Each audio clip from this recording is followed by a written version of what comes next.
Here we are for episode number 4 now of the Drop-In podcast. Absolutely delighted to be joined by Matt Walker, who, for those of you who don't know anything about downhill, has recently won the UCI Downhill World Cup overall, which is an absolutely insane achievement. Yeah, welcome to the podcast. Thanks for coming on, Matt. Thank you very much. Thanks for having me. Well, I guess the only way we can really kick this off is talking about that mad season that we've just had. Yeah, I guess how does it feel to kind of take away that title in the last round? It must feel pretty surreal. Yeah, it still hasn't sunk in, to be honest. We're like 2 weeks since the final race, and yeah, it's just been kind of a whirlwind. The whole season's been crazy. The year's been a weird one for sure, and yeah, it was one of them for me. Like, I never really expected to win the overall, definitely not, but I wanted to be in the top 10. So to go from expecting to be in the top 10 and then ending up winning the overall is quite something to get your head around to start with. So yeah, I mean, over the moon. It's like, it doesn't really feel real yet. Nothing, like, I've come home and gone straight into lockdown and like straight back into normal life, and it doesn't really seem like anything's really changed. But yeah, incredible achievement, and yeah, just trying to, don't know, it's hard to say, like, just try to just enjoy it for what it is, really, as much as I can. Yeah. So. Yeah, it's absolutely insane. Like you're saying there, 2020 has just been such a mad year for everyone. And obviously the series and the season, the World Cup season that it had is obviously no exception. With it being 4 races, did you feel that was almost more pressure with it being only 4 races rather than, like, because you basically couldn't have a bad race essentially? Yeah. Like, if you had a bad race, as obviously Loris experienced in the final 2 rounds, and that just puts you out of contention, really. So did you find the fact that there was only 4 races helped you, or do you think it was? It's hard to say. I think the fact that the races were quite in quick succession kind of helped me, because I put quite a lot of work in, which I'd said, like, previously, but I took the opportunity with having the whole COVID situation and being stuck at home, and I put things in place at home so I could keep training as normal. Yep. And I felt like that was quite a big advantage for me, that I could just keep training, keep my head in the right place. And I kept making progression all through the summer, and other riders I would see that were looked like they were just playing, taking the foot off the gas a little bit. Yeah, a little bit, and that kind of gave me confidence that I was at home, like, working and trying to make myself better. So I knew that my fitness would be really good, and I'd be fitter and stronger than I had been before. So the fact that potentially the season would be more intense and quite harder and harder on the body, yeah, it would probably gave me more confidence compared to potentially the other riders who might have taken the foot off the gas, kind of thing. I think that was kind of one of the takeaway points I saw from watching it as a fan and a spectator, was just how tired so many people were, psychologically as well as physically. Yeah. Like, that was kind of, especially by like the sort of 3rd or 4th round. Yeah, definitely. Because you guys are literally doing, qualies are essentially a race as well, aren't they? So you're basically doing 8 races. Well, yeah. Not even including world champs. You're doing 8 races in 3 weeks, basically. Yeah. Which is absolutely nuts. So do you have some sort of gym set up at your home? Yeah, so at my missus' place, she lives on a farm. So there's loads of, like, outbuildings and stuff. So we just cleared one out, bought like a squat rack and some plates and an Olympic bar and some free weights and TRX, all the kind of stuff that I need to use in the gym, and made a little setup there, and it's been great. Yeah. Cool. So in terms of, like, the sort of extended off season, did you find it hard, kind of, with that sort of element of not knowing? Because obviously there was that, they came out and obviously rescheduled the events, and it looked like it was quite hopeful, but people were still kind of like, oh, it's not going to happen. Were you very much, did you kind of take the foot off the gas a little bit, or is it a case of just keeping it going and just like, if it gets cancelled, that's shit, but if not, I'll be kind of ready? Yeah, it's kind of one of them. It was difficult. It was, like, really disappointing to start with when we first heard that the races were going to be cancelled. Before we actually knew that it was going to be cancelled, we obviously kind of heard the rumour mill starting that, and we could see other international events kind of getting cancelled around us. So it wasn't so much a surprise, but it was a disappointment when they were finally cancelled. And then, but for me, like you said, I just kept my foot on the gas, and just kept training, kept working, and I mean, the way I see it is the job description doesn't really change overnight. Although there's no races to go to, you still got to be on top of your game. Whether that's like even like social media and stuff, it's good to keep kind of pushing that as much as you can and kind of still doing your job. And for me, there was no reason to not train and not get fitter, because that's what you're getting paid for. Exactly, that's what you're getting paid for. And what I saw is I had this opportunity of, let's say a single off season is, I don't know, 10 to 12 weeks of quality work through the winter. And then we had like nearly that 3 times over. So it's like 3 off seasons. Yeah, because it was essentially 12 months from that last round in, was it Snowshoe? Yeah. It was literally over 12 months till the next race, which is absolutely insane to have. That's like, it. So it is like technically, essentially it is a year off, I suppose. Yeah. Not to say that you aren't obviously working my way, but yeah, it's pretty insane. Just crazy times. Yeah. But then obviously first round of World Cup is Maribor in Slovenia, and you've done well there before in the past, haven't you? Yeah, I got, it was my first World Cup podium last year. I was 5th. So that was my best result. I think before that I'd had a 7th at Fort William a couple of times. 2 years, I think just the once. So 7th at Fort William the previous year, and that was my best result. So yeah, Maribor, I got on the podium first round last year, I think. Cool. So when you see that, it's like the first round of the World Cup, you kind of like rubbing your hands together. Yeah. In terms of like, that's a place I can do well in. Yeah. Especially with it being 2 races. Yeah, exactly. Cool. So you go into first round and you take a 4th, am I right in saying? I was 4th, yeah. So that was like straight away. Best result ever, essentially. Yeah. I think it was, I'd seen, like throughout the summer, I'd seen all the, there was quite a lot of French that were doing all them French Cups and a few people going over and doing them. And I didn't do any racing pre-Worlds. Oh, so was that literally your first? So Worlds was my first race, and then that didn't really go to plan. I did like kind of an okay qualifying. I think I was 8th, which was really cool for me. It was like I've not done a race for 12 months, and when the last time I did do a race, it wasn't really that good. So there was like an element of doubt, really. I wasn't really sure. I was so hungry to be back in the top 10, and I was so desperate, and that's what I was aiming for. And I put all this work in. I was just praying that it was going to kind of pay off. Yeah. So the qualifying at Leogang, like I had an okay run. I made a few mistakes, but I think it was just purely down to the fact that I'd not done a race run for 12 months. And it was just a bit, I was so eager to try and nervous, I guess, of what, what was coming. So I was 8th there. So that was really good. And then from there, I kind of just settled down. I was like, right, okay, I've done the work. I know I'm in a good place. I can just relax and kind of ride now. And then obviously the finals day was a bit of a mess for a lot of people, and me included. But I mean, I guess I was probably, my pace was really good. It was like near the front. But that was enough for me to take away from that. You know your own pace there. And exactly. Now going on a track that you sort of like. Yeah, that's it. Nah, that's cool. Did you find with it being 2 races in one place, is that something that benefited you in terms of like once you're kind of up to pace with that 4th in the first round? Yeah. So you're then essentially going straight back into qualifying the day after. Yeah. It was one of them. Like I found that literally, because I never usually do a time training run, but I was feeling quite good in practice, and I'd done a couple of full runs already, and I thought, well, I haven't got anything to lose, so I might as well just go and do one and see where I'm at. And I finished 2nd, which for me was mega. Like I was right at the front, and it was like another confidence boost. And then from there, it was like, right, I've like the hard bit's done. I know I've got the pace. I'm somewhere near.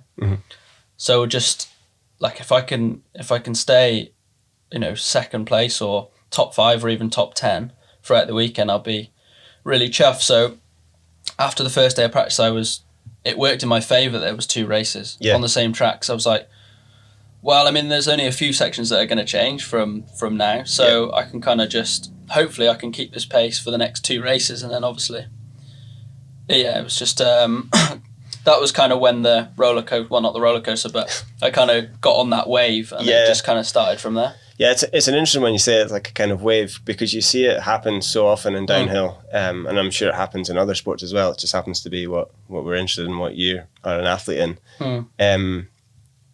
Because it doesn't happen overnight, because it's obviously coming from all that years of practice. But there is definitely like that sort of like clicking moment where everything kind of falls into places for riders. You see it happening with yourself this year. You've seen it happen with, say, Josh Bryceland a few years ago. Yeah. It's amazing, like, once that kind of like clicks into place, and it's just, so it must essentially be down to that belief, essentially, rather than, because you're not getting any better on your bike overnight, are you? No, the talent's always there. Yeah. I kind of, luckily for me, the difference between what you saw of me this year compared to previous years is, like, I've ridden this wave before. It's not like the first time I've done it. So like we were saying, I got on the podium at the start of last year, and it was the same thing. I'd gone to a national, and I think I won the national. Yeah, I won the national, and then I went to an IXS in Maribor the week before the World Cup. I won that, and then went to the World Cup. So I was like right on this wave. But it was kind of the first time that had happened, especially in elite for me, and the confidence was so high. It was way too high, and I was riding above my limit, I think. Right. Okay. And just thinking that I could get away with it. And then when I went to the BDS and had a big crash there, and that's when my season went down. I lost a lot of confidence and really struggled mentally. So it does essentially happen both ways. Like, yeah, that's it. That click can go one way, and it can also go back down the other just as quick. Yeah, and I learnt my lesson from that, because I had a big crash and hurt myself, and my season really took a bad turn. So, and I struggled all year to kind of get it back. So I think the winter break was good for me. But then this time around, once I knew I'd done all the work, blah, blah, blah, blah, and the results were coming again, for me it was, all right, I've been in this situation before, learn from it, try and keep more of a level head, and just keep riding your bike and not let the confidence kind of run away with you. Yeah, for sure. So that's where I think my consistency came from this year, is just learning from the mistakes I've made in the past, or even, last year, and kind of just plodding away. Just slowly building it rather than like try and go push it too hard, basically. Because I guess that's what you kind of need to be able to do, and because there's obviously the risk of injury and stuff and danger in downhill, as well as other extreme sports. When it comes to the competitive side of things, it's all about being able to win or get podiums, but not be at 100%, essentially, isn't it? Because as soon as you're on 100%, it's not sustainable, essentially, and you're probably going to pick up injury. And it definitely seemed that you were able to do that this year. Although obviously, I think it was I heard on another podcast, Andrew Neathling's podcast, Sven Martin was talking about yourself, and that obviously after your win, and was saying that you've always been such a dialed rider, but he saw like an element of looseness in your riding, and I definitely saw that in the last race in Portugal, where you're obviously dialed, but you still had that kind of looseness that you'd maybe see from the likes of, say, Amaury Pirion or something, but you just got that, you just need to get that balance right, don't you? Because as soon as you push it too far, they're obviously going to have a crash. And one thing I wanted to ask you as well, actually, because I think it would relate to a lot of people in all aspects of sport at the moment. What was you guys are obviously used to having thousands of spectators at the finish line, as well as all the way down the track shouting at you. Was that quite a weird one to kind of get used to at the first? Well, it'd be the World Champs would have been the first one. To go from having all that noise to basically nothing. It was weird. It was weird. It felt like, although all the big trucks were there in the paddock and there's world-class riders there, it just felt like a national or well, even less. There was probably more spectators at the last national I did than at any of the World Cups. Which you've done well at nationals in the past as well. Yeah. Would you go as far to say that it was maybe an advantage of you? Because I think depending on the sort of rider or whatever, I think I think Loic Bruni was someone who came out and said that he was struggling a little bit. Because he maybe feeds off the crowd, whereas some other riders want to be a little bit more focused. Do you think that helped you, or? It's definitely different. I mean, I've obviously raced with both, and it is definitely different. And what I did really like about it was when you're warming up at the top, there's no one about. So it was quite nice and quite relaxed from that point of view. But once you do drop in, everyone's riding just as hard. So the racing doesn't really change, at least on track. Yeah. But it was kind of nice in some ways. Like I said, it was quite easy to relax and just do your warm up and stuff with no distractions. But then once you did do a good result, you like come across a line and it's just the media people, the team managers, other riders that have been down before you. You go out onto the podium and there's just the camera people there. Yeah. So it was like, it kind of took away the moment of glory, I guess, away from you a little bit. Yeah. But yeah, it's just part of it. It's still there's no better to have a season without any spectators than no season at all, I suppose. Yeah, that's it. And for me, like, it's about the results and the achievement, and that's in black and white. So yeah. Do you to go back to the crowd quickly? Do you ever find it off? I always find sometimes, like, when you're literally like going down the race and people are shouting your names. Do you ever find it off-putting, or is it something you don't even really notice? No, you don't really notice. It's like, obviously they might, sometimes Fort William, I noticed it when I was younger, that people would actually shout my name, whereas before it was just like shouting. And I think that was just the British crowd. Yeah, I think it was just the British crowd that they obviously knew the British riders, and that was that. So that's the first time I've really noticed that. But usually it's just kind of white noise. Once you're in a race run and you're just focusing on going forward and kind of hitting your lines and in that kind of flow state that we talk about, it's just kind of white noise. You don't really hear anything particular. It's just noise. Yeah. I've thought about wearing earplugs in the past. Yeah, actually, that was one thing I wondered if people ever used. Yeah.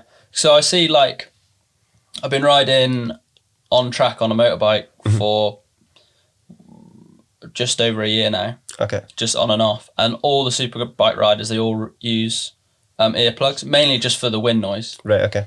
But I thought somewhere like Fort William, where it's really exposed and it's quite fast, it might be quite good to try. Yeah. So I did actually try earplugs, but it just didn't work. I don't know why. Maybe because there's no engine noise, or you're not going fast enough to. It kind of blocked out too much, and then. Yeah, because I guess there's probably so many things and senses that your body's actually subconsciously playing off. Yeah. To kind of gauge how fast you're going. Exactly. Yeah. I even find that when you say put goggles on compared to not having goggles. And I guess your hearing's another one of those. Yeah. So it's like. Which is weird how, when it's taken away from you, it feels weird, but when you're in a race run and there's a crowd, you don't notice it. Yeah, it's funny. Like, I was thinking that, like, when you see a rock on the floor and you kind of look and you say, right, I need to brake when my wheels hit that rock, for example, and then you hear your wheels hit it, so you start braking. Yeah, okay. When there's crowd, you can't hear it, but you still do it. Okay. Whereas when I had earplugs in, I couldn't hear it, so I didn't, it really messed with my riding for a bit. Yeah. So, it's weird how it works, but... This, you guys aren't allowed to have... You're not allowed to have radio. I'm sounding like such... I'm obviously a fan of downhill, but I've never been involved with it. Yeah, you guys aren't allowed radio. The rules allow you to have earpieces to let you know how your splits are? I guess you could have pit boards. Yeah. But... It's just not really a done thing. No. People have said in the past that Nico Voulios had someone shouting at him, like, years and years ago. Okay. That he was behind at the splits. Yeah, okay. And then he still won. Mm-hmm. So people would tell him halfway down, oh, you're behind, you need to step it up. Yeah. I need to step it up. That's funny, isn't it? But I don't know. Personally, it wouldn't work for me, I don't think. You're so in that, you just go as hard as you can, and you're so in that zone, I don't think I'd want anyone telling me more or less information. If you're at the top of the hill, do you want to know, like, I guess it can be in relation to the race itself, but also in relation to the overall. I guess with the overall, it's a little bit more important to know, maybe, like, I don't know, if say one of your competitors crashed, or if someone of your competitors has gone into the hot seat or something like that, just to kind of give you an idea, or is it very much a case of, I don't want to know, I'm going to ride my best race and fastest race regardless. So say, for example, the last round. Yeah, I was in that, because obviously it was position, a little bit, everything kind of went a little bit weird. Yeah, with the rain. Last round with the rain. With, say, a Vergier. Yeah, Vergier went off, not in front of me, but I think 7 or 8 riders in front of me. So obviously my mechanic and a few other mechanics around were kind of watching the live timing to see how he's getting on. And Ewan, my mechanic, he said, do you want to know how he's got on? Because obviously he was second, but really close in the overall. Yeah. So with Loic and Greg out of the picture because they were behind me. Yeah, you knew you just had to beat them. I knew I had to beat Loris. Oh, no, you just had to cross the line first. Point, yeah. I had to beat Loris. So, like, say if I think Greg and Loic hadn't started for whatever reason, all I had to do was beat Loris, and he went into 14th. Yeah, okay, got you. So I had to be 14th or better at that point, regardless of what, that's if whatever happens. Let's say they didn't start. So Ewan said to me, "Oh, do you want to know how he's got on?" And is this just on? No, he's with you. Someone's told him. Well, he's on the live timing. Yeah, okay, got So you. he's watching whilst I'm warming up. He says, "Oh, do you want to know how he's got on?" And I didn't. I said, it's not going to change what I'm going to do. It was a bit difficult because the rain. So that was like another element. Yeah. It made it a bit harder to kind of judge. And the only information I had before I set off was Will was at the bottom as the team manager, and he just said the track's running a little bit slower. It looks a little bit slippery. Just go out the start, feel the grip, and just make up as you go along. Basically, just play it as you go. Yeah. And you'll be fine. So that was that. And then he said, obviously, do you want to know how Loris had got on? I didn't. And he said, but he was just like really. He was really calm, really wasn't nervous at all. He just said, you've got this, tapped me on the back, said, good luck, I'll see you at the bottom, and that was it. So, I didn't know. But cool. I don't think I'd ever want to know, really. Unless, let's say I'm in that position again and, I don't know, maybe there's a punch or a crash and I didn't need to go and go absolutely crazy to get a good result. In terms of overall, say you were heavily leading the overall, and all your other compares, because you still had to worry about Greg and Loic coming down and winning. Yeah. But if you were the last down the road and you suddenly only needed a top 50 or something like that, you'd maybe want to know. Probably would be worth your while to hold it back, get yourself down, get yourself a top 25. But I guess it just depends on what sort of rider you are and what your sort of objectives are. At the end of the day, it's like you're there to kind of win, so it's like a big balance act, because a World Cup is still a World Cup. So it's a difficult one to kind of gauge. Yeah, the way I've always seen it is like if you look after the single races will look after the championship, and that's kind of how I race. But in terms of your difficult at times. In terms of your sort of mentality coming into that last race, are you pretty chilled? Because I think obviously you never know we don't know what's going in your head when we're watching. But I think one of the takeaway sort of comments from like Warner, Clydio was just amazed at how sort of calm. You were about it. It didn't really seem phased. I guess there was an element of like you'd already kind of achieved maybe more in the season than you'd expected, so you weren't sort of letting yourself get carried away, but you did seem, were you kind of as chilled as it looked? Yeah, or? Honestly, you've pretty much hit the nail on the head. Like I'd achieved so much more than I thought. Maybe not I thought I was capable of, but what I expected myself to achieve that year, especially with the circumstances as they were. So I thought, as I said before, top 10 was kind of where I was aiming to be. Top 5 was pushing it, but that's what I'd like to be. Well, it wasn't in the end, but... and that's it. And then I went to loser and I was second in the overall going in, and I thought, well, if I just keep riding as I am, like I know I've got good pace, and at that point I hadn't been out of the top 5 in, all, 5 days of riding in Maribor, including time training, so hadn't been out of the top 5 yet. So it come down to the last day, like some real bad luck for Loris. So he had a puncture in the 3rd round at loser. So I was kind of handed the leader's jersey, and then and then from there I kind of far surpassed where I thought I was going to be. So I mean, to me it was, well, if I ride down and they beat me, fair play. I shake their hand and say well done, and the worst I could get was maybe 5th in the overall, which was like amazing to me. It was incredible. So like if you literally crashed or whatever, you would have still I had nothing to lose. I literally had nothing to lose. I'd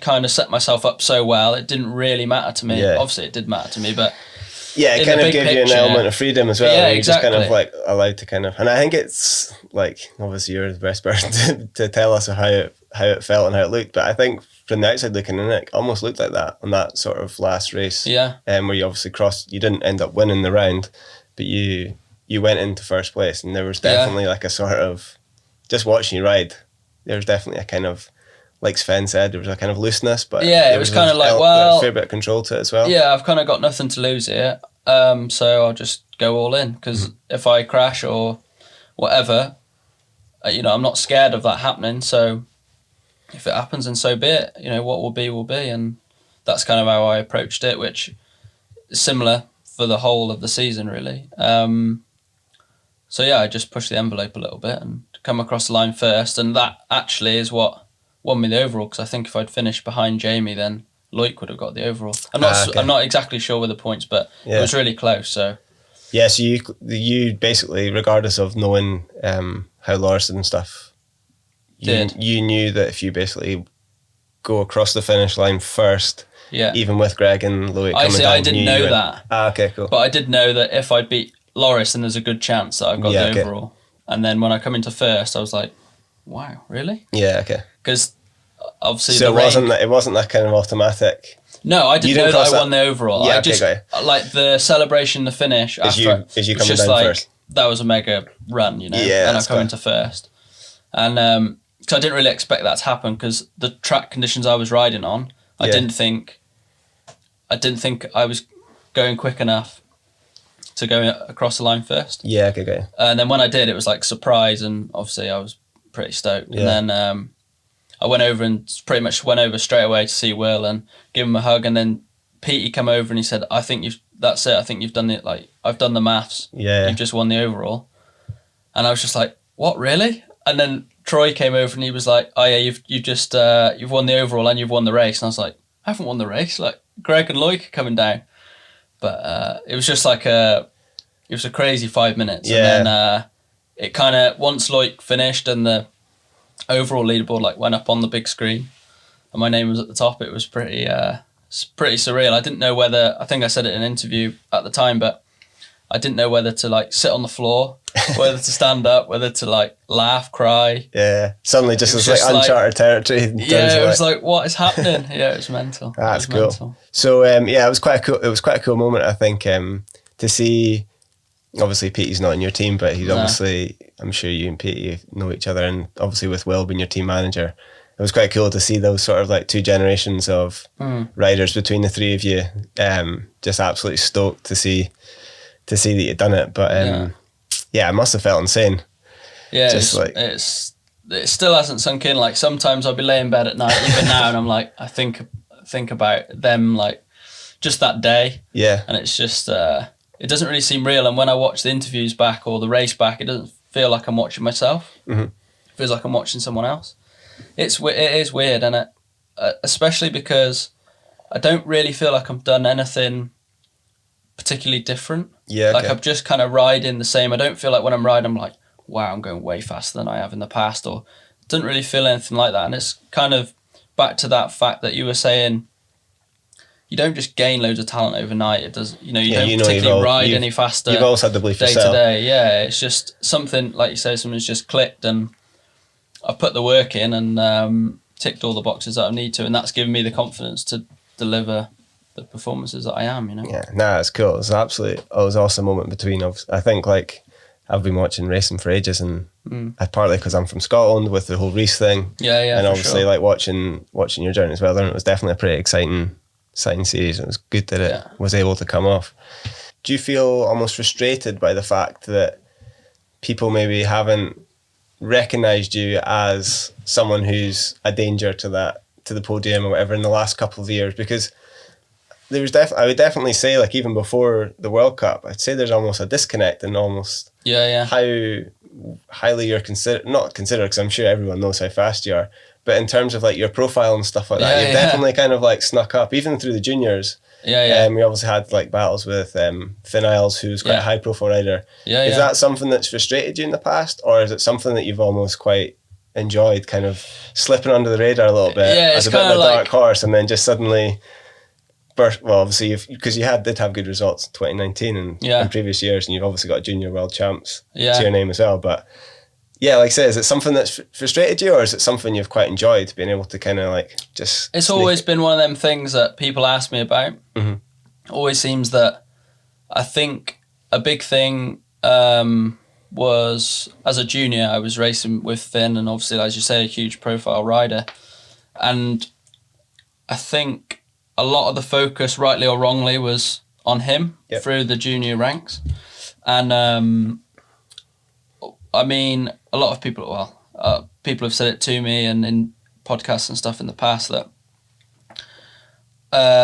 potentially I didn't get the recognition that I deserved. And from an outsider looking in, it kind of looked like Finn was winning all these races and smoking everyone else, and no one else had a chance. Whereas You were a lot I felt like I was pushing him, you know, and we were kind of pushing each other along. And I won at Fort William, and I won World Champs in 2017, and I felt, I had a bit of that, like, you know, I've kind of proved myself now, and still not really anything. And then I moved into elite, and I was winning nationals at home and won national champs in my first year. Mm-hmm. Which must be massive for your confidence as well, especially in the UK. Not to take away from other countries, but such a strong...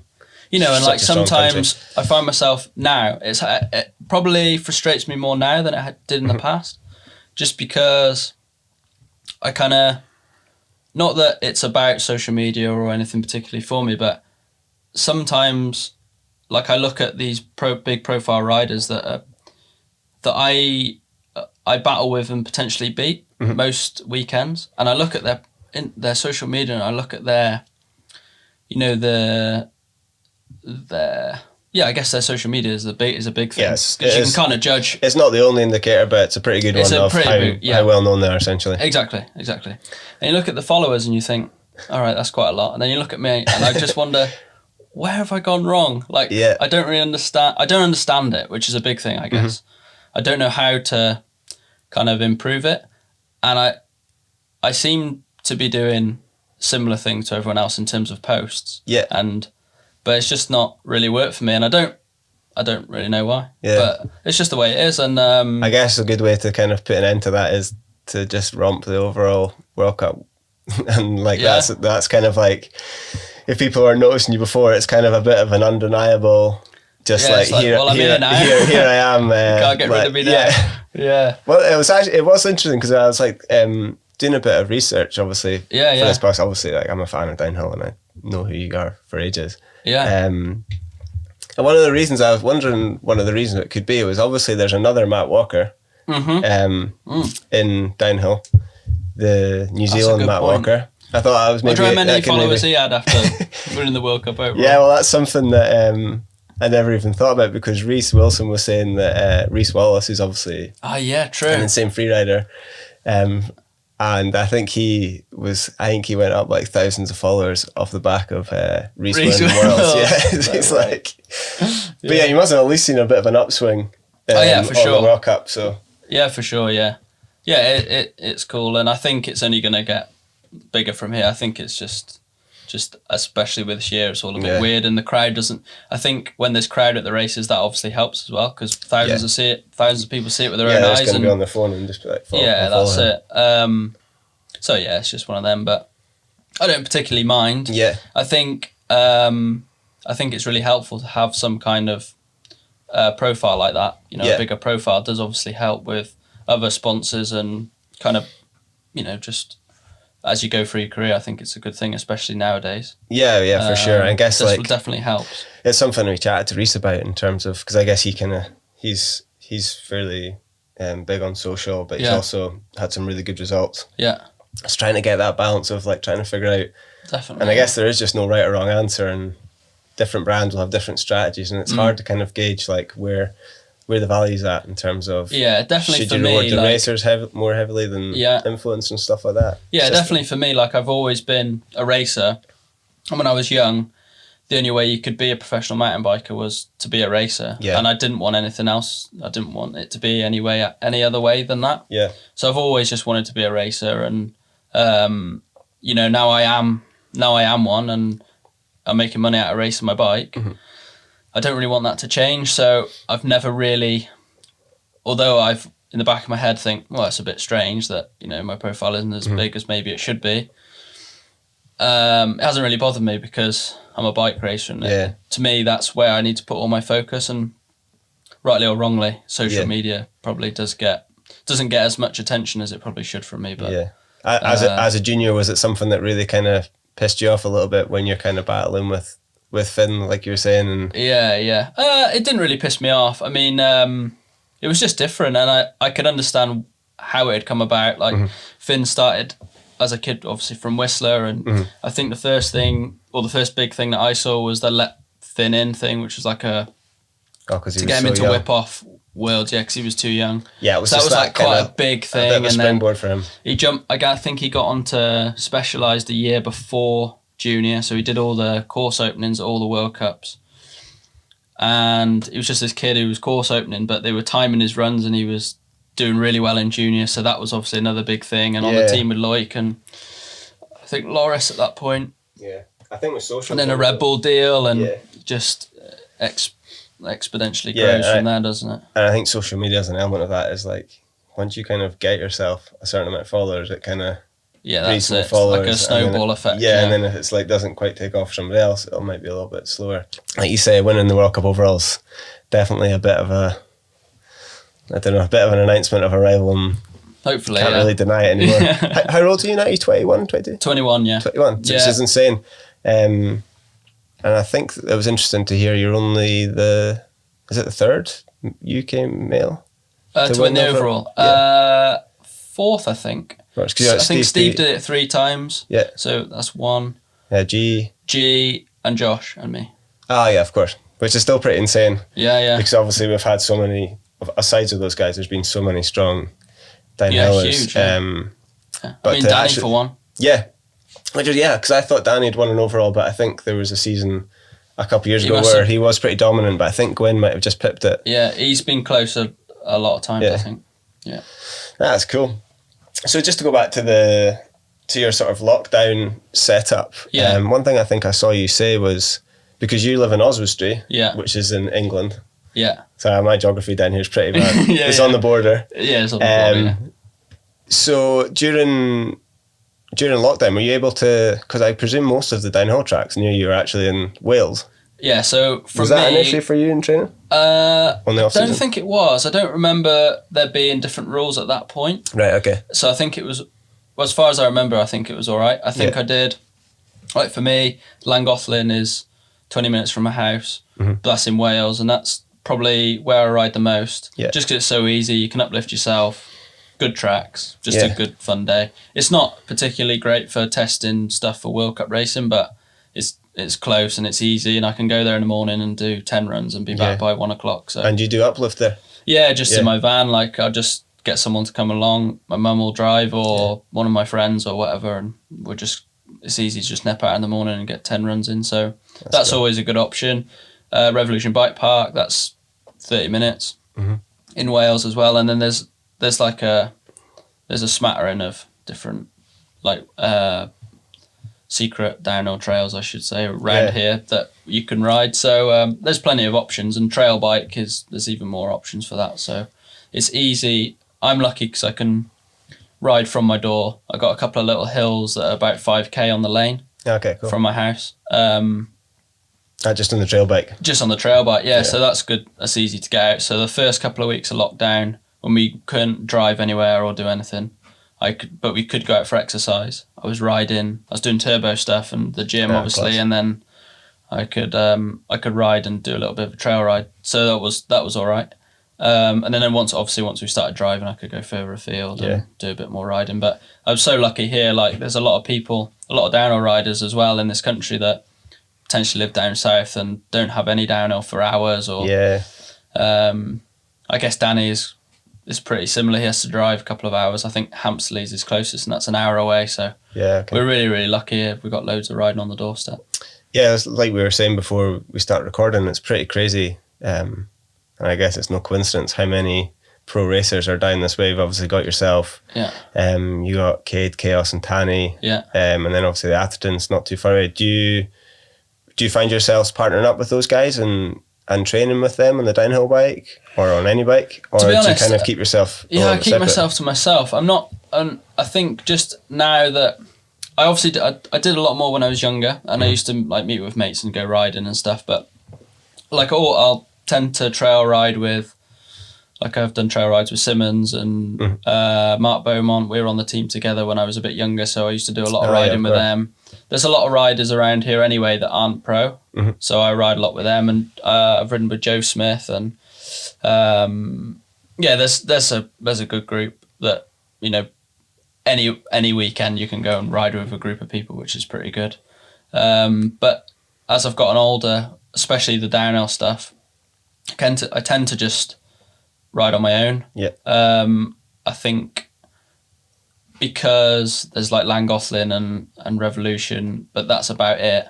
The last couple of off seasons, I've probably done 4 or 5 days in the winter here, and then kind of gone abroad to ride for a week at a time before the World Cup season starts, just because the tracks are more like what you're going to race at World Cup level. Sure. So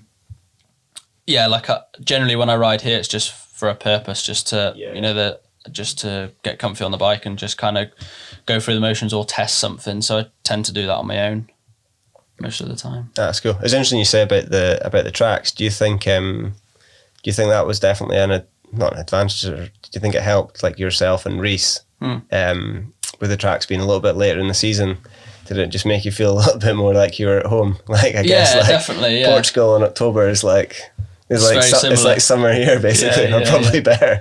Was there an element of just like, it was interesting that Reece said it wasn't necessarily that he felt he was sort of faster in the wet than some other guys. It was more just kind of like not letting it kind of get you down when you think how used you are to riding in the wet. Because if you guys didn't ride in the wet, you'd like, you'd ride like 20 times a year. Yeah, that's it, exactly. And it's not so much like actually riding in the wet and it being slippy and hard work. It's just the mental side of it, I think. Yeah. As soon as it's like cloudy and rainy and a bit miserable, it kind of drags everyone's mood down, especially if you're not used to it. It can drag you down more than you think. So being from the UK, we kind of are used to that. Like we get up in the morning and it's dark, and then it does come light and it's still pissing down. Yeah. And you have to kind of drag yourself out of bed and go and ride. And we're just used to that. We've just done it for years. So when it rains at a World Cup, you're not really that bothered by it. Where I think people from other countries that don't have so much rain and mud and, you know, I think they struggle. Yeah. It's cold for people and wet and miserable, and being in your kit all day soaking wet and cold is not nice. So you're more used to that, and you just shake it off. You're just resilient. So because it's not as if those guys can't ride in the wet, because you've seen it happen time and time again with people from hotter countries.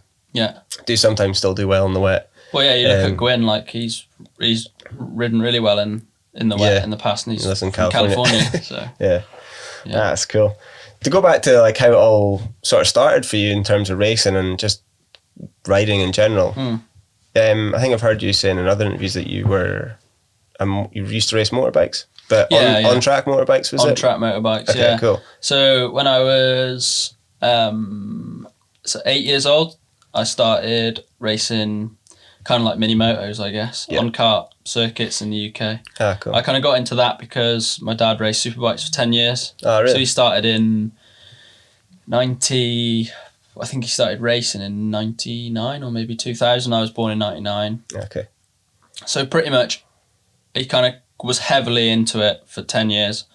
And we used to go, every penny he had, kind of we went racing with. A proper like family setup. Yeah, so we had a motorhome, and we'd all go. There's me, my sister, and mum and dad, and we'd all just go. And I kind of, all through the summer, I'd just be at like race circuits, watching dad ride. And as I got older and older, I kind of wanted to do it more and more. And the first opportunity I got to do anything like that was ride a mini moto when I was 8 years old. So I had like I think it was a 10-inch or 12-inch wheeled bike, 50cc. Yeah, cool.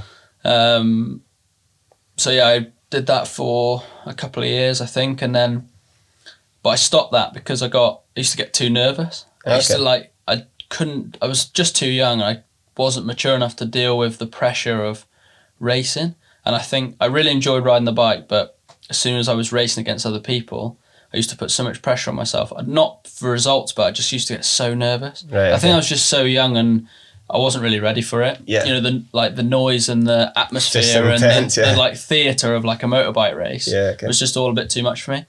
So I stopped that, and I remember when the people who bought the bike came to our house to pick the bike up, and I was just crying in the living room. Like, I was just devastated with myself because I enjoyed it so much.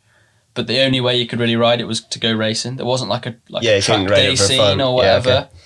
So that was a bit of a shame. But so then I didn't really do anything for a couple of years. I was just always out on my bike, riding like BMXs with my mates. Just cruising around and stuff without any like, too much purpose. And I was never really into, through school, I was never really into football or rugby or anything like that, which a lot of lads are in school. Mm-hmm.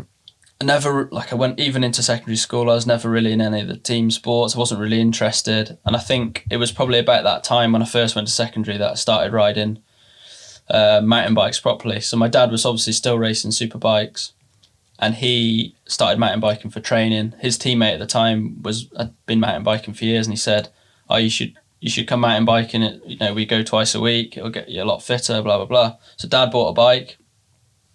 He'd always he'd done a bit of BMX racing when he was young and always been into bikes himself. So he was dead keen. And then he said to me one day, "Oh, do you fancy coming out on a Sunday?" And we went. He took me to Landeglo, which is not that far away. It's just a trail centre. He took me there on my BMX. We did the red. It was like 11k when I was 10 years old on a BMX. Oh, it's a bit of a miracle that you're able to actually survive that physically and then also actually want to actually still continue to ride again. There was a lot of times where he was made it pretty hard work for me, to be fair. I got a bike and started riding with him, but I was young, 11, 12, and I was riding with adults. Yeah. And they just smoked me on the climb, and I'd be behind trying to catch up, going as hard as I could. And then I'd get to the top and they're sat there cold. So just keep going. And I had years so you never get a rest. Never getting a rest. There must have been you must have enjoyed it on some level though, otherwise you I love the downhill bits. I love the downhill bits. That's what kept me going. Yeah, and I guess the climbs make you appreciate the downhill bits. They make them even sweeter. So. But they just used to batter me round for probably 3-4 years. Yeah. It was probably a good way of just getting you up to pace, because I suppose if you were riding with other 11 or 12 year olds, you probably just kind of match their pace on the descents, whatever. But I remember doing there was never really I think it's quite accessible for kids to get into it. There was no kids bikes or anything, so I remember I just had I had a giant Trance, but it was an extra small, which was super rare to see one in extra small. Cool. And so that was a real cool bike. And when I rode with kids, I was kind of at a higher level already. Mm-hmm. I think just because my dad had kind of dragged me round, and I didn't think I was doing anything particularly special because I was always going to be at the back of the pack with my dad's mates. But then I did do a ride with a big group ride with some kids in a not too far away from here, and I really enjoyed it. So then I think I did a couple of, on my giant Trance, I did a couple of Chain Reaction Cycles used to do a marathon series. Oh, okay. And they did a 25k, 55k and 75k loop. And my dad was really enjoying his mountain biking at this point, and he had a proper cross-country bike, and he did, I think he did the 75k, the big loop on his XC bike with a couple of mates. And I went and I did the 25k, and we did a couple of them together. So that was quite good. But at that point, I was probably, I would have been, 12, I think. And I was, like most kids are these days, on YouTube, just watching downhill racing, and was following it and really just wanted to try downhill. And then the first time I got to see it, I went to Malfrey, which is over the back of Oswestry. Yeah, okay. So literally 15 minutes from my house. And there was a BDS there.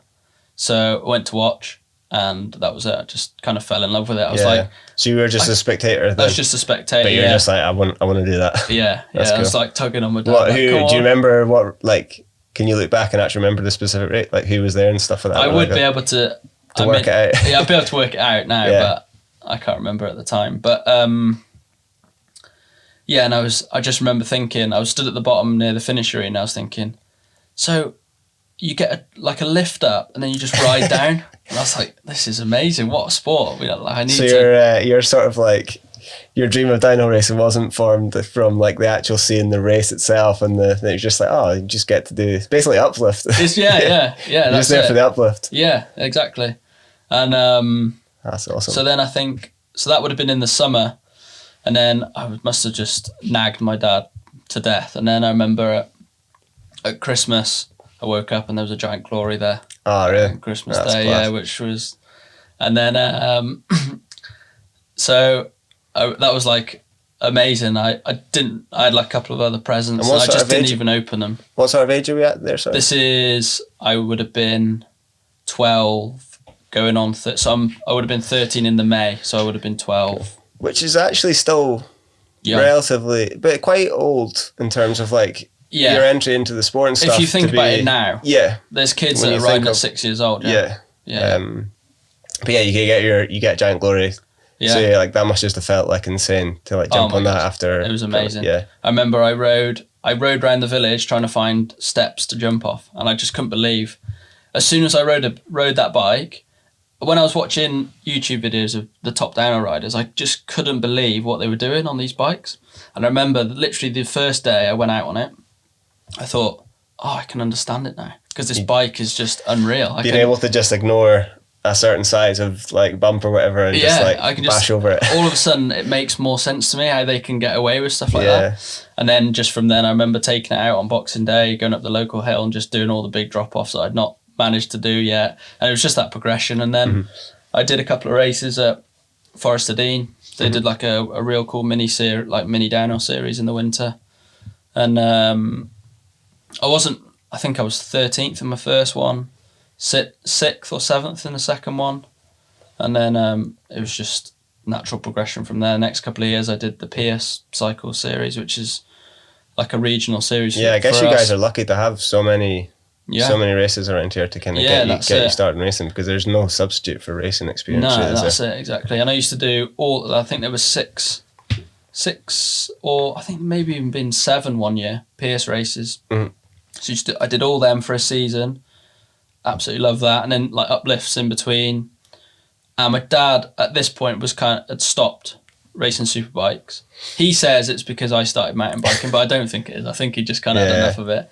And it's obviously really expensive to do it, and he couldn't do both, so that was that. But did that sort of become the shift then? Like the motorbike racing with your dad was like your family thing in terms of money and effort and stuff, and did it just automatically just get shifted pretty much straight onto your sort of downhill? Yeah, pretty much. And my dad had a bike as well, so we used to do it together. So we'd go uplifting together and stuff and do all the Pierce stuff. And then Revolution was probably opened about that time, 2012, 2013. So we were riding there a lot. Obviously, Llangollen was close, so kind of got into the scene pretty heavily. And then I think at the end of 2012, so it was even my first year with a downhill bike, I did Llangollen BDS. Got absolutely smoked because it was the first time I'd raced anything that steep or that gnarly, and like with a lot of riders churning the track up and stuff, and got absolutely smoked. There's just so much to racing, really, isn't there? It's not just being able to like go down things, like dealing with like the wait times and stuff like that. It must be lines changing. And I had no clue really. And bike setup, I'm sure I've still got my first downhill bike now. That's cool, you kept it. And it's tiny. Yeah. And 26-inch wheels, obviously. And the suspension is absolutely terrible. Like how I had it set up was just terrible, but it's just funny how things progress over the years. And yes, I think the end of 2012 I did that BDS in Llangollen. In 2013 I did a full season of nationals, and then 2014 I got picked up by Madison. Yeah, so tell us a little bit about that. The Madison obviously are a factory team, Madison Saracen, that you're on now and have been for the last few years. But yeah, like in terms of factory team, but you were on, they do have like a sort of talent progression team. Time, I don't know what they call it exactly. The development team. Development team. Yeah. So you got picked up by them in 2014. Yeah, so at the end of 2013, so basically I can't remember how it worked, but I think I went away to Morzine. It was we'd gone on family holidays every year, but the last couple of years we've been going to the Alps just for a couple of weeks in the motorhome and riding and stuff. And I went away, I think I did 3 weeks in the camper. Dad took a load of time off work, and we had a big holiday basically. Just riding, yeah. like riding on and Uplift. off. We went to Lake Garda and chilled out for a week. Obviously, we have my sister and my mum, and they don't ride, so I had to kind of find the balance somewhere. So yeah, but we probably had between 10 and 15 days riding, I'd say. And then I came back and I kind of really stepped my level up because I'd never had that amount of riding in such a short time before. Mm-hmm. Like obviously at home you just do one day here, one day there, one day a week maybe. Yeah, and it's on uplift, a downhill bike. And it's uplift as well. So like not only are you riding more days, you're probably getting like 5 times as much riding within that day. Exactly. And the tracks are so much longer, and so I really stepped my game up. And I remember coming home and then I won national champs as a juvenile. And then it was from then pretty much. I didn't win the overall, but I won that one race, and I think I won the last national at Bridgewood as well, which was a race, was a track I've been riding for a couple of years on the PS series anyway, so I kind of knew where I was going, so that helped. And then got an email from Will, and he asked me if I wanted to join the development team that they were setting up for the next year, so that was it really. I joined in 2014 it was me and Jack Tennyson, and we were the same age. And then we had 2 years on the team, and they took us to all the nationals. They give us a downhill bike each, trail bike each, all the kit, our own setup at the races, our own mechanic. Okay, so that's quite a... Food, like nutrition stuff at the racing, like energy bars and drinks, and they give us a warm-up. The support was massive. It was so cool. It was literally like from not really having anything, just like my dad just paying for the racing, and then all of a sudden you're pretty much as close you get to a factory rider without being one. Yes, it's almost like skipping the privateer. Yeah, completely. Because like quite often when you hear of people's stories, it's a little bit more of a gradual sort of progression from like being in the back of your car with your dad to factory team, whereas it sounds like, obviously it's not a factory team on paper, but it sounds like almost it was factory literally level support. Like we didn't really have anything different to the factory guys apart from they potentially had prototype stuff. I don't know, but... And were they taking to World Cups then? Or they? No. So that was first year youth. So we just did all the nationals that year. Okay. But the factory team, the Madison Saracen factory team existed. Yeah. So Manon was on it. Oh yeah, of course. And Sam Dale was on it, and Simmons, I think. Simmons joined the same year as we joined the development team. Okay, cool. So yeah, that was really, really cool. And I think one of the years we went and did an IXS Cup as well. Me and Jack just went out. We were basically on holiday and did an IXS Cup, and that was like my first European race. And then basically halfway through the second year, when we were doing just on the development team, not that Will actually told us straight up, but I think Rick, our mechanic at the time, said to my dad, basically whoever they think is more suited to go into World Cups, they're going to take, but they can't take both of the lads. They're going to take one or the other. And and luckily they picked me to go to World Cups, and I joined the factory team then as a junior for so I've done 2014, 2015 as development team, 2016 I was in the factory team. And okay, cool. So that's you're getting paid as a rider essentially from that point? As a junior I wasn't paid, no. I just had like a bonus scheme, and I was on the full programme and did the Fox test and all the rest of it, so yeah. So you're travelling the world basically. Yeah. So how old are you at that stage? So as a junior, how old are you? 17 or something. 17, yeah, 16, 17. And are you travelling with, like, so you're saying obviously your dad's... Is your dad travelling with you for those? No. There was a big point, that was like kind of a big thing from Will as well. Even as soon as we joined the development team, they were like, we'd quite like the dads to take a step back, because obviously going to World Cup racing, you're not going to have your dad there. Yeah. So it's quite good to learn to look after yourself and work with your mechanic and communicate with not just your dad, but if you've got a problem, communicate with the team manager. And it's just good life skills. So kind of asked the dads to take a step back. So literally from then, Dad didn't really have to do anything. Didn't have to mechanic for me. Didn't have to take me to the top of the hill or anything. He could just sit back and kind of watch from a distance and enjoy it. So that was really cool for him, I think.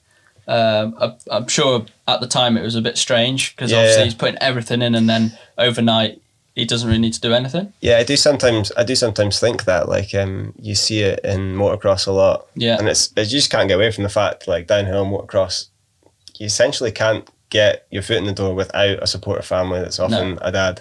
Yeah. And whilst I'm sure your dad was absolutely stoked to see you getting support, I'm sure financially he was delighted as well. Yeah. It must still be quite a difficult dynamic to kind of transition to, from being like, because I'm sure it's hard work, but at the same time I'm sure you enjoyed it. At the same time, it must be quite a difficult one for yourself and for your dad to kind of move that in and like have to take a step back and like kind of let you sort of leave the nest, I suppose. Yeah, it was a little bit like that, I guess. It's almost like leaving home. Mm-hmm. Although they were still like, you know, they never missed a race. They'd always come to the race and bring the motor home. So away from, still there. You know, after practice and away from the team pits, it was all exactly the okay, same. Cool. Like, it's nothing not a case really of, like, changed. They're not you don't need to come to the races anymore. Yeah, you're not like banned or anything. No. It was all pretty light-hearted and it was really good. So, but it just helped me because when I went to junior, nothing really changed apart from I was hopping on a plane to go to a race, not just drive there. So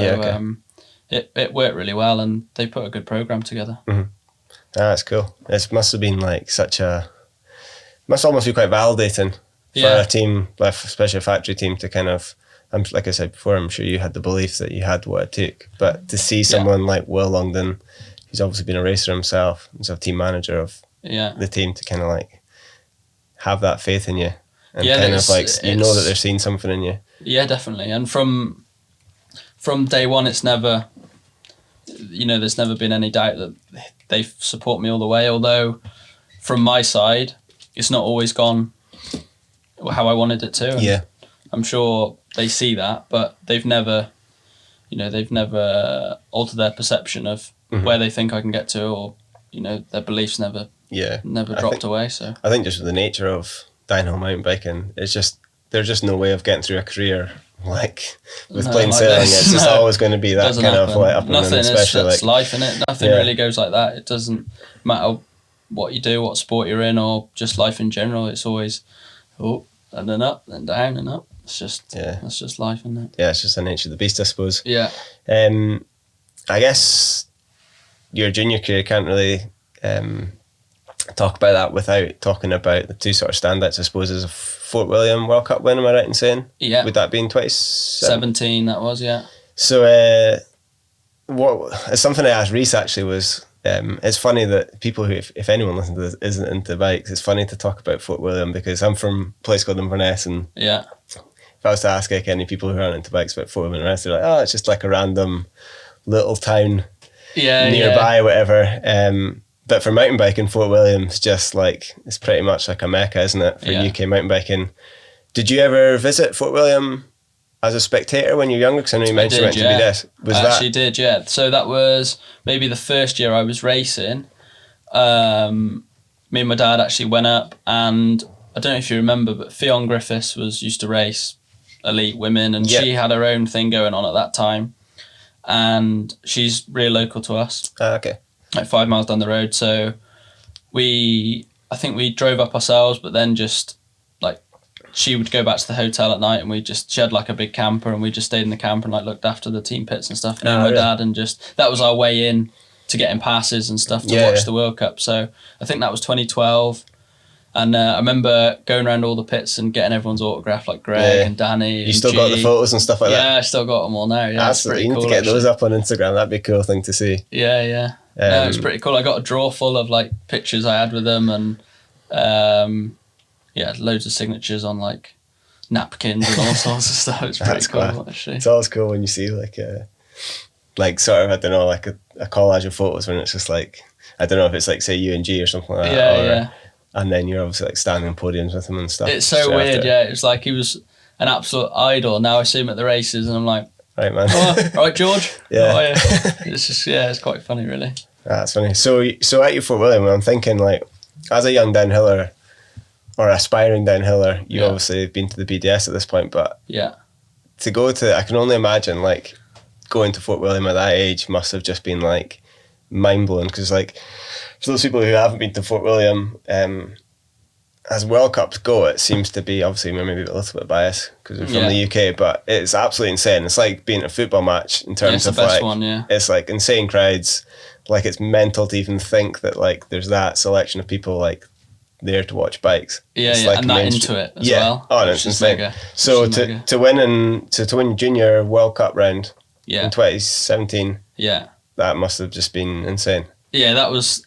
Because the crowds are big for juniors as well. That was actually better than winning Worlds, I think. Yeah. Maybe not so much like the whole, you know, the aftermath of it, getting the jersey and all the rest of it, but actually crossing the line and winning the race, that was better than when I won the Worlds for sure. Yeah. Just because the crowd was so behind me, and it's the first time I'd had people, because juniors is in the morning, so, and generally what happens is most people, when there's a gondola, they all kind of head up the top for the start of the day and then make their way down, and then they're all at the bottom for the men's race at the end of the day, or the women and the men at the end.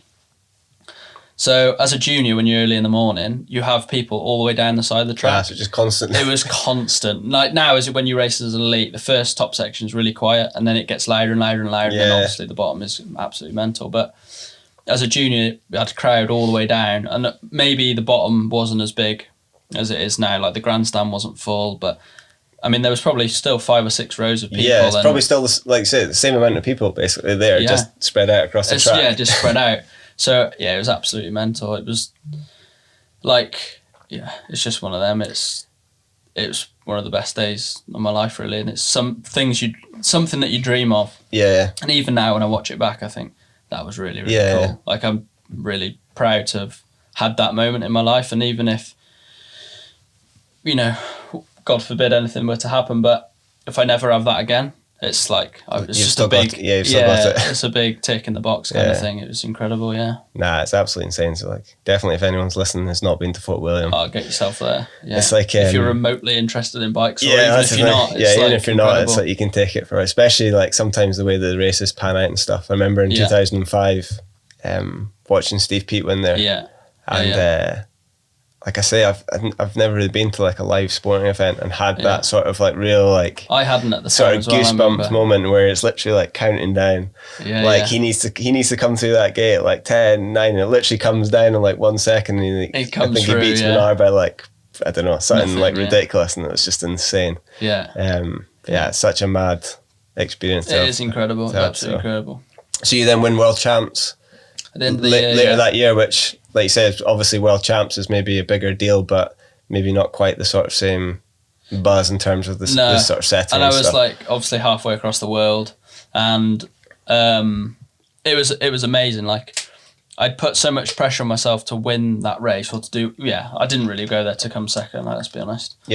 I went there to win, and it's your last chance. It's my last chance. I knew it was my last chance, and I couldn't imagine myself having been so close for 2 years constantly, not winning that race. I put so much pressure on myself to win, and I didn't actually ride that well. Like I've maybe said it before, but like I put that much pressure on myself. The race run wasn't really that great, and I think I was actually slower than Finn, because Finn won qualifying, and I think I was actually slower than his qualifying time. I was on the same second, but maybe a bit slower, but I rode terrible just because I was that nervous, and I got like towards the bottom, and I was thinking, it's just not enough. Like that's it. It was just not my day. Were you last man down? Or? No, I think I was 5th from the end. I crashed in qualifying. So there was 4 people behind me, a few Aussies, and then Finn, I think, was obviously last man, and and then I think he crashed or had a flat, or I think he crashed actually, but absolutely mental. I was like. I remember I come across a line. I'd done everything I pretty much could, but I had this feeling like it's just not enough. Like I know I've ridden better in the past and he's beat me. So I was like, I just don't. I pulled over, and Will was in the finish arena, and I remember pulling over to him and spinning my legs, and he said, "Oh, well done, mate. We've just got to wait for him now." And I said, "I just don't think it's enough. I don't." Like I honestly just felt like it wasn't enough. And he said, "Well, there's nothing you can do now. You finished, that's it." So I remember just sat on the hot seat, and then, like, unlucky for him, had a crash or a problem or flat or whatever it was. I can't remember now, but and that was it. And I remember just I had these custom goggles from Dragon, and I was well stoked on them. And in the moment, I just launched them into the crowd. And then ever since, I'm like, really wish I kept them. Try and track him down, like, if anyone's listening and you have his goggles, like, we can reunite them with, like, buy them back off him, like, give him another pair. But yeah, that's cool. To get, like, the rainbow jerseys, like, in your junior career is definitely, like, a massive, and you a massive one. And it means going into the elites as well, like. Yeah. You just got a bit more status, I think. I mean, it just helps. Do you get to wear the... You're not, so if you move up, you can't wear the... You can't do anything. I think if you're an elite, so say Danny, he's won worlds in the past. He'll take cuffs and collars, so they have like rainbow cuffs and collar, but they can't wear the jersey. But everyone who's been a world champion in the past can have cuffs and collars. Right. But if you win it as a junior and then go to elite, you can't have it because you're in a different category. Okay, cool. So you don't really, unless you win it in your first year and you get to wear it in your second year. Yeah, okay. You don't really take anything away from it. I see. Which, that's just how just it is. The way it is. Yeah, that's the way it is. Keep it on the wall then. Yeah, I got it on the wall, It's a pretty cool one to have, like, regardless of what happens in your elite career now. You've obviously got the World Cup overall to add to it. And one thing we chatted to Reese about was the sort of barriers to entry in terms of downhill. Do you think that's something that needs to be looked at in terms of a sort of rules and points and stuff like that, in terms of how hard it is to kind of really break into the sort of racing and World Cup scene now? Do you see a change basically from where it was when you were coming up, even though you only came up a couple of years ago? Yeah. In terms of, like, if you're just sort of setting it now, do you think there's any sort of changes that UCI could maybe make to make it a little bit easier for sort of young men and women to sort of break into that scene? Because at the moment, from the outside looking in, it does seem like it's maybe quite hard to get in for them just to get in. And like once you do have your foot in the door and you maybe get your points, get your team, you're maybe all right. But that sort of first initial jump into the... I think what they did do is when they introduced the junior category, so I don't know what year that was, but I think it was roughly when Mike Jones was a junior, so maybe like 2013, 14, around that time anyway, they introduced junior category, which is a separate thing, whereas beforehand, like... Just integrated. Danny, for example, he went as a 16-year-old to a World Cup and he had to qualify in the top 80 to race. Yeah. So that was a really good thing that they got that, but nowadays, like you say, they're kind of making it a bit harder for privateers and stuff, and... Yeah, if you're maybe not tough. A junior, so if you're like 19, 20, if you're and you've not broken in as a junior and got yourself on a team. Exactly. If you're not on a team as a junior, and let's be truthful, like you have to be top 5 in a junior to be on an elite team, really. Yeah, okay, great. You have to be really, really good as a junior to be on a team, and some people just aren't. They just get better with age and whatever, or just... I remember speaking to Wim Masters recently, and he said when he was younger, he couldn't go to World Cups. Being from New Zealand, he couldn't actually afford to get to World Cups as a junior. So obviously that is still relevant now. Like people can't afford as a junior to get to World Cups, so they may have to come in as elite, and it's a lot of money to go to these races and try and win points, and as well as do a World Cup series, they have to worry about getting points every year to go. So it is difficult. I can kind of see both sides of the argument, in that if you look at any of the world championship, there's no privateers there. Mm-hmm. You have to be on a factory team to... It's easy for me to say being on one. Yeah. And I've never really done... Like I said, I've only ever done it that way. Yeah. Which I've not... Obviously, you see people struggle and, they're trying to buy tyres really cheap, or, they're asking for spares, and it's really, really tough to be in that position. But I've never been in it myself to fully understand what it's like. Mm-hmm. So for me to speak my opinion is hard, because I don't fully understand the other side of the argument. I don't see the other side of the sport. I can understand that it's really difficult, and they do need help, because it is super, super tough. And what we've seen from like Jamie Edmondson this year especially is he has to do it all himself, and he can still put it on a World Cup podium. Yeah.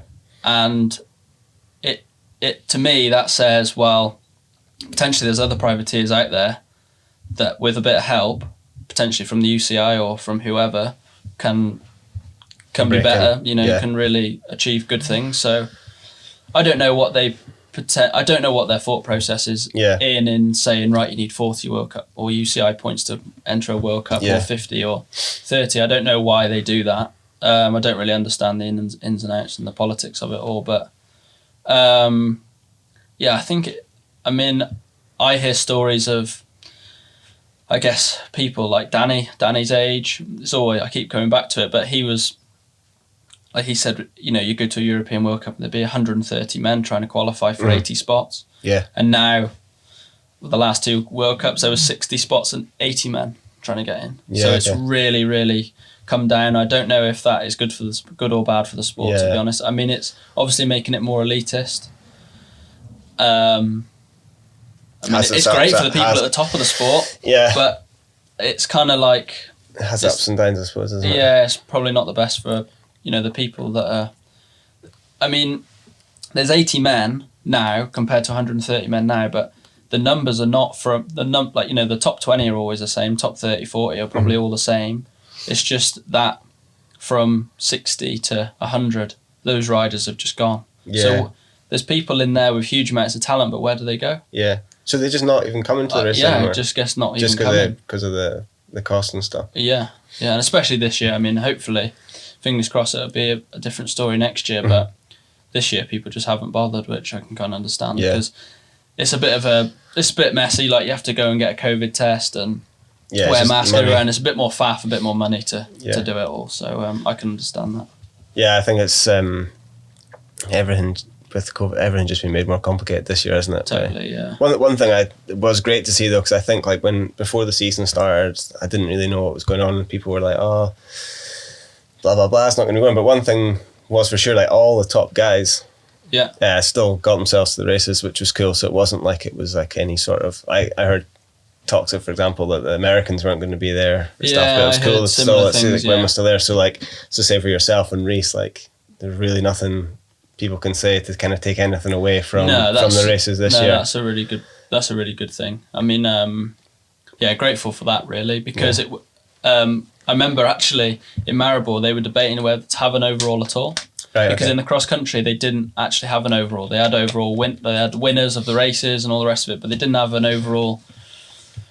Because they only had 2 races, so they didn't have an overall leader and they didn't have a leader's jersey and all the rest of it. So we had to we went through discussions, yes and no, if we should have the leader's jersey at all, or maybe have an overall winner but don't give them the jersey. Right. Okay. There was loads of different things, because basically just to keep the leader's jersey like credible, I guess. Mm-hmm. By not giving it away if there's only so many races. But luckily everyone inside the sport saw that, okay, we've got 4 races, it's a good enough.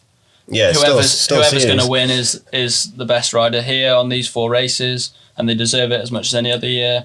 So let's make it happen. Yeah. And that was really cool for me. I mean, I didn't expect to win it when I was having these discussions, but now I look back, I'm glad I voted for it. At the time, we're just like, that'll be fine. Maybe if you're going back, be like, yes, it needs to happen. Yeah. Is there anything you would kind of say to like people who would try and take anything away from your World Cup overall win, saying that say it's only 4 races or it should have an asterisk beside it? Is there any sort of response, or you don't really care? No, I don't really care, and if they have anything to say, they can try it themselves. Yeah. I think the reality is it's 4 races, but it's 4 races for everyone. Exactly. And it makes it, if it makes it easier or harder, it makes it easier or harder for everyone else. And exactly, yeah. It just kind of changes the sort of complexion of it, where like we were saying before, you can't have a bad race. No. It's all a bit kind of... Was it a little bit, but were you a little bit frustrated at the end, like you didn't win the final round in terms of... Yes and no, I guess it's just given, but at the same time it's still consistent. Yeah, it was like ultra consistent, which I was really happy with. That's kind of where I've lacked in the past, is that I've been real fast at some races. When I've been overstepping the mark in terms of how I'm riding riding a bit loose and a bit too ragged, but when it's gone well, I've done well. And this year I felt like I've upped my fitness and upped, everything, the whole package is much better. But it's made me be able to ride not so out of my comfort zone, which makes me just, I can just ride down the hill again, just ride, that's kind of what we've been saying all along is through these races, Will's just said, right, we'll go and have fun and just ride down the hill again. Don't try and do anything daft. You've got what it takes, just ride down the hill again. And that's kind of what that's what it's kind of all been based around, really, is just doing what I know I can do just consistently. And that's where the consistency's come from. But obviously, like we've said, there's a balance between knocking out runs that you can do consistently and then pushing the envelope to have the speed to win one. So for me, obviously I've won the overall, which is a huge achievement, but it's quite nice that I've not won a race yet and I've not won a world champs yet. There's still plenty of stuff to tick off the list. I'm not a person that when I've been successful, okay, that's enough for me, and I take my foot off the gas. There's so much more I want in this sport. Although I've achieved what I've achieved so far, when we get to round 1 next year, it's forgotten and we all go again from zero. Yeah, so I want it as badly next year as I will the year after that and the year after that. The only thing that's really changed for me is I can see now that I'm where I want to be, and all this work that I've put in for the last 5-6 years is kind of paying off, and I'm at the top of the sport now. And for me to just take my foot off the gas when I've just got there, it is stupid. So for sure, I'll be. Although like 12 months ago, I was going into the season hoping for a top 10. I'll definitely be hoping to be on the podium at most races now and chasing for wins, not chasing for podiums anymore. Yeah. So your goals change, the goalposts moves, but it's all the same really. Just try and do the best I can, but my expectations of myself obviously will go up as of what I've achieved this year. So we'll see. I'm just looking forward to it, and I know I can do it now. So it's almost like the pressure's off a little bit. Yeah, it's weird. I've kind of done it now, and I know that the process that I kind of that I follow through the winter and through the year, and how I look after myself around a race, and all those little bits that kind of build this puzzle. All the pieces of the jigsaw kind of thing. They all do fit together, and it all works quite nicely when when things are right. So. I'll just keep sticking to that, and until I'm doing everything I can and it's not enough for me anymore, then something will change. But at the minute the stars have aligned, and just trying to be sensible and keep myself healthy and injury free and all the rubbish that most people say, but it's true. Like just trying to keep a level head on it, really enjoy this moment, because I think it's really important for me moving forward. If I don't enjoy this next month or this next 6 weeks, then if I look back on it in the future and say, well, I worked so hard and I won the overall, but I didn't really enjoy it that much. Yeah. Like afterwards, it wasn't really as good as I thought it was going to be. Then where's the motivation to go and do it again? Yeah. So it's just finding that balance between, chilling out and enjoying it and spending time with family and friends, but at the same time keeping one eye on the future. Do you allow yourself when you come home, say, obviously it's a bit different this year because we're pretty much at Christmas time, but say like in a typical season, do you allow yourself a kind of an amount of time to kind of take it off essentially from training? Obviously I'm sure you still, like we were talking earlier, still riding because it's fun. You probably never stop riding. No. But do you give yourself an amount of time to basically take your foot off the gas and chill and eat some shit food? Yeah, generally it's like so say we finish middle of September, I usually start training again in November. Oh, so you do give yourself a fair chunk. Yeah, it's a good amount of time. I think it's important. Like people say, you can't turn on if you've not turned off, kind of thing. Yeah. So it's very much a case of like it's just finding a balance, easing it down and then building it back up. Yeah, it's just a balance between everything really. And this year it's a little bit different because we finished late, but the season doesn't start really early. It starts end of April, I think, the World Cup season. So you still do have some. So we have some time really. Yeah. So I got home a couple of weeks ago, and I give myself. Well, me and my coach, we spoke the other day, and we'll start training again in December. So. Okay. Got 4 weeks, but it's it's a proper chilled 4 weeks. We're on lockdown. I can't really do anything else. Anyway, so I think it's good for me to just be at home and see family and friends Enjoy if I can and enjoy it. So I take it you're talking about your dad and stuff in the race. I take it your dad wasn't at the races this year. No. Was it quite an emotional reunion when you got picked up from the airport, or? Yeah, a little bit. And I remember being on the phone and people were crying to me down the phone, and it was mad. It really was mad. I remember speaking to my mum actually, and she was at home with. So my dad was actually at Loser. He was racing mini bikes, racing pit bikes. So he wasn't even at home in the UK. Yeah. Okay. So he was away doing whatever he was doing. He was in the camper. Yeah, he was watching on his phone in the camper in between his races, and my mum was at home with her side of the family. So my nan and granddad were there. I think my auntie was there. And they're all watching the stream. My cousins, and they're all watching. It's so cool now that they can actually watch it. Yeah, so I guess 10 years ago, it would nice to be able to have it. It's actually sitting at home watching a football match. It's cool. Yeah, it's so good. So they were all there, sat watching it, and I'm sure Reese had the same thing.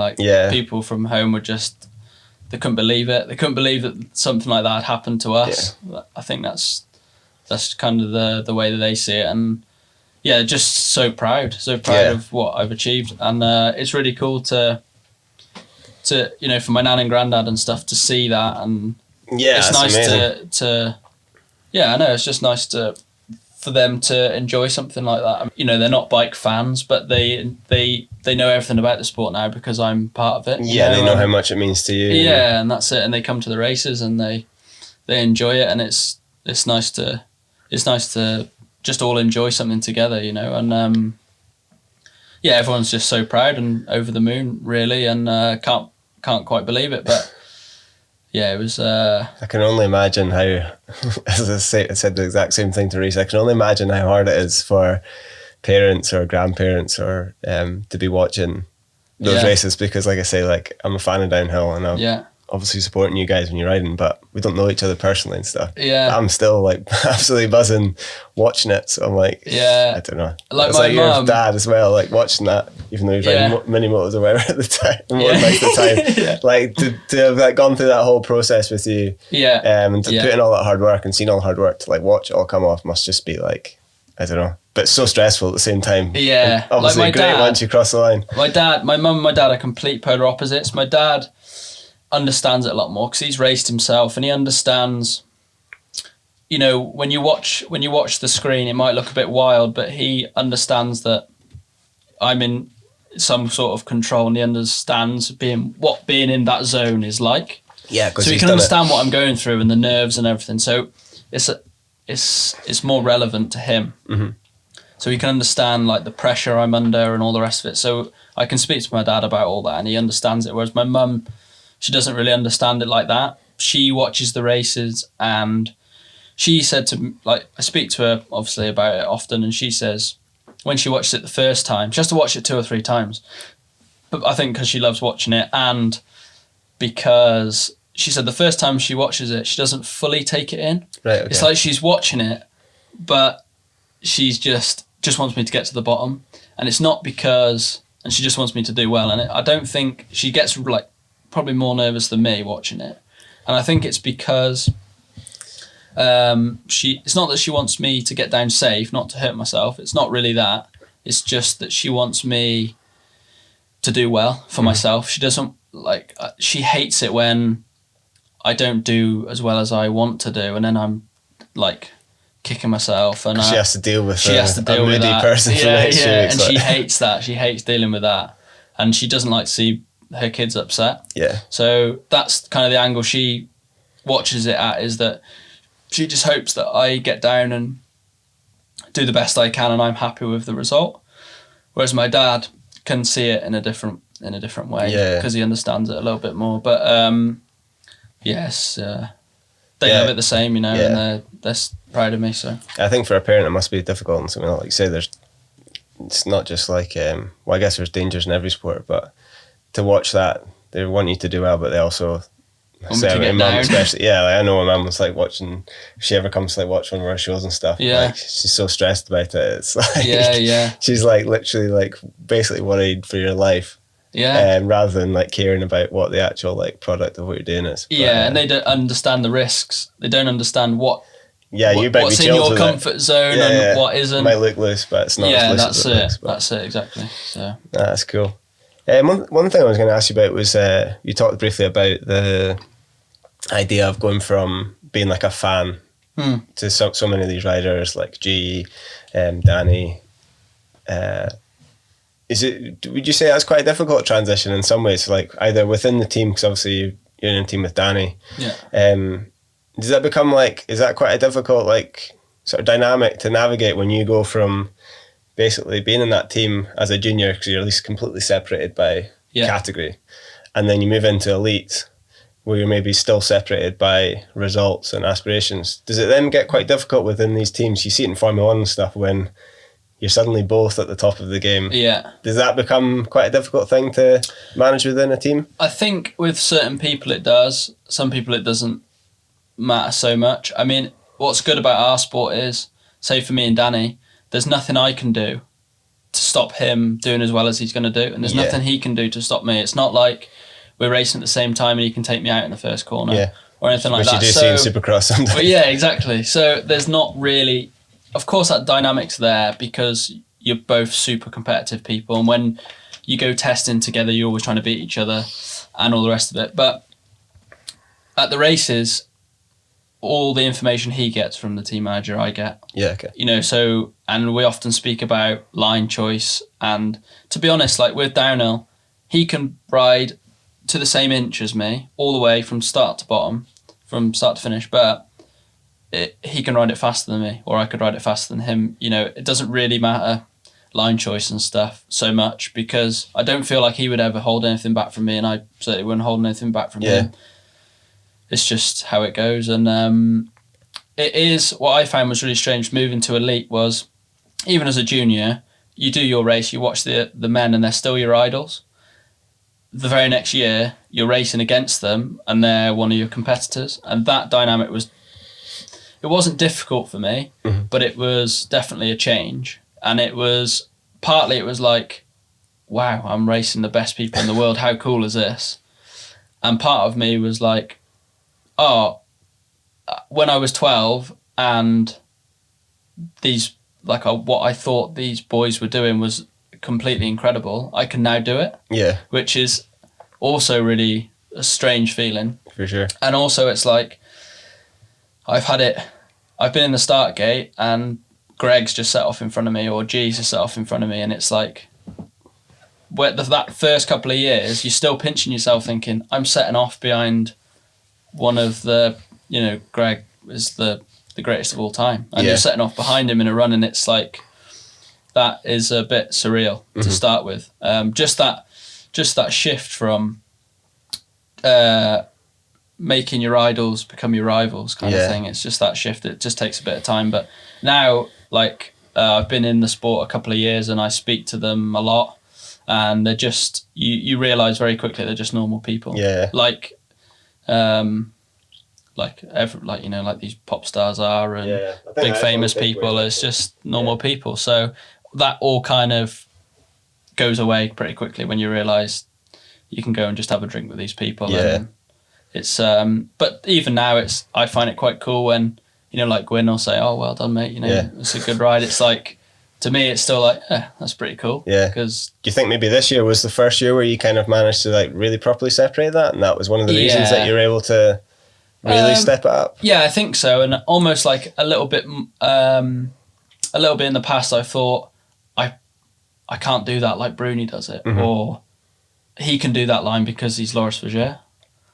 But now it's like, well, I can do it. Yeah. Because I'm Matt Walker or whatever. It's just like having that confidence in yourself to walk around the pits with your chin up and your chest out and just go and do your job like everyone else does. Everyone else in that pits is human, and they have 2 legs and 2 arms just like I do. So why can't I do what they do, kind of thing? You know what I mean? So it is a little bit weird, but it's just time. I think time's the biggest healer and whatever. It's just getting into the groove and being relaxed within that environment that helps. Yeah, I guess it all just comes back to that mindset. Like, you can get yourself prepared in terms of skill as well as physically, all you can. It's that Yeah. crucial last step seems to always be your sort of mindset, really, isn't it? Yeah, totally. And then once It's you get that huge. right, it seems to just really, that sort of snowball effect. It's huge, yeah. And I think it's really important to take, it's really difficult, but it's really important to take confidence from what you do behind closed doors. Mm-hmm. And I think if you get that bit right,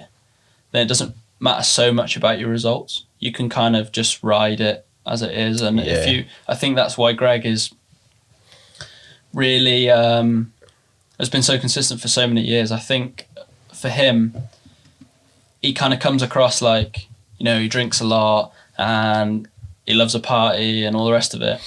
But he puts in, mate. Yeah, for sure, he puts in. He puts the not. work in. You cannot deny that. Even though that might not be what you see, for sure he puts in, and that's why he's been so consistent. He's the greatest of all time. Yeah. So I think that's the key to it. Well, personally for me, my mindset is if I get all the bits behind closed doors, get it right, and I'm confident in what I'm doing is the right way, then the riding will come. Like, the talent is there, and the speed has been there. Well, it is there. And if the mind is right, that's the last little puzzle, just the piece in the puzzle to make it all happen. And like you said, you see it all the time with Reese. Reese, for the example, this year, he was riding so well, and you're riding so well. Yeah. And it just keeps going. And you keep building, and then all of a sudden, you win worlds. And then even if there's, like I hear it myself, there's doubts. People say, oh yeah, but the track was a lottery and this, that and the other. But then the next week he goes to Maribor and wins qualifying by 5 seconds. Yeah. Are you going to tell me that's a fluke as well? Yeah. Do you know what I mean? It's just that last little piece that makes it all click. That's interesting. It's definitely, once it goes for someone, it just seems to just keep going. That's it, and it's just how you manage that. Like I was saying, in the past I've not managed it that well, and it's bit me, and I've crashed and hurt myself, and then have to kind of rebuild myself back up. But yeah, it's just how you manage it. And this year I've just managed to keep a level head, like a lid on it, not get too excited and just plod on. Is it something you've specifically worked on? Like, obviously, you mentioned, your team manager a lot. It sounds like he helps you a lot with. Yeah. I'm sure he helps you with everything, but just sort of dealing with the pressure and stuff like that. And I'm sure you have a coach as well. Yeah. Do you ever go as far as, say, having like a sort of psychologist to sort of help you with performance? Is that like something you've gone that deep into with it? Yeah, I have, for sure. I'm not really afraid to say it.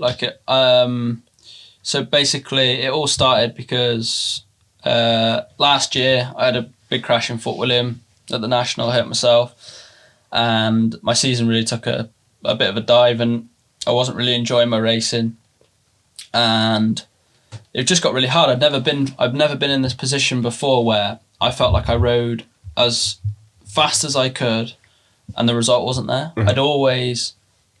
I'd always been in the past, if I can ride down the hill as I want to, then my result will be somewhere near. That's kind of how it's always been. And it just wasn't working at all. I was miles off, and then really feeling terrible and changing stuff on the bike to try and make it feel better, where I'd put all winter in to try and get my bike feeling good, and then all of a sudden it feels rubbish. And literally from one week to the next, it was worse and worse and worse and worse. And couldn't really get my head around it at all. Never been in that situation. So I spoke to my coach, got in touch with a sports psychologist, and I've been working with her I started speaking to her back end of last year. Okay. And just all through my off season, I spoke to her on every couple of weeks or monthly basis, and just had a catch up. And she's not said anything to me that's revolutionary. It's not anything that there's no secrets. Yeah, sometimes it's just stating the obvious that it's just might not have actually been that obvious to yourself. That's it. It's just helping you understand. For me, it was just helping me understand why I feel a certain way after a traumatic incident or whatever. It's just understanding how why your brain tells your body certain things and why you struggle to do certain things. And for me, it was all just understanding that process and understanding that it's normal to feel like this and it's going to get better, and just do a few little things that will help. And then and that's it. I've just been speaking to her, around races and just every couple of weeks, and we just catch up and just have a bit of a chat, and it's all been really positive, ever since. It's just been putting the building blocks back together, and then I've had a really, really good year this year, so can be carrying on then. Just keep carrying on, yeah. That's interesting you say that. It's like, it's not necessarily a case of like waiting for something to go really badly wrong to go and maybe see someone. It's a case of maybe like maintaining it for sure, rather than waiting now. for it to get really bad and then be like, oh shit, I need to like get my head back into gear. It's just like almost like preventing that from happening, and just like being ready for when something happens, and if you do have a crash in qualifying or something. That's it. That's the biggest thing, is like a lot of people, or it's easy to, if you're even in practice, if you're a bit of making a mistake, all of a sudden straight away you're beating yourself up about it. But it's just been a bit level-headed and just, all right, okay, everyone makes mistakes, this is life, get on with it. And for me, it was all about, I was thinking about my riding too much, way too much. So I was riding down, analysing everything that I was doing, because I was so desperate to get back to how I was before. I was just going too hard and focusing too hard on my riding and not relaxing. So this year I've just kind of flipped that on its head and just tried to relax as much as I can.